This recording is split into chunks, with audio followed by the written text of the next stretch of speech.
ಒಂದು ಸಿನಿಮಾ ಸಾಮಾಜಿಕ ಪಿಡುಗುಗಳನ್ನಾಗಲಿ ಅಥವಾ ಈ ನ್ಯೂನ್ಯತೆಗಳನ್ನು ಚಿವುಟೋ ಕೆಲಸ ಒಂದು ಸಿನಿಮಾ ಅಚ್ಚುಕಟ್ಟಾಗಿ ಮಾಡುತ್ತೆ. ಈ ಸಿನಿಮಾ ಆಚೆಗೆ ದರ್ಶನ್ ರವರಿಗೆ ಈ ಮರ್ಯಾದೆಗೇಡು ಹತ್ಯೆ ಆಗಿರ್ಬೋದು, ಈ ಜಾತಿ ವ್ಯವಸ್ಥೆಗಳ ಬಗ್ಗೆ ಆಗಿರ್ಬೋದು, ಏನು ಅಭಿಪ್ರಾಯ ಇದೆ ಅಂತ?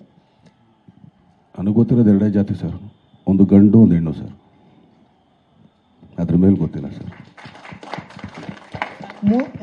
ರಾಕ್ಲೈನ್ ಸರ್, 3 ದಿನಕ್ಕೆ 50 ಕೋಟಿ ರೆನ್ಯುಮರೇಷನ್ ಕಲೆಕ್ಷನ್ ಮಾಡಿರೋದು, ಅದ್ರ ಬಗ್ಗೆ ನನ್ನ ಚಿತ್ರಗಳ ಗಳಿಕೆ, ಬಜೆಟ್ಟು, ಪ್ರಾಫಿಟ್ಟು, ಲಾಸು ನಾನು ಯಾವತ್ತೂ ಯಾರ ಹತ್ರ ಚರ್ಚೆ ಮಾಡಿಲ್ಲ.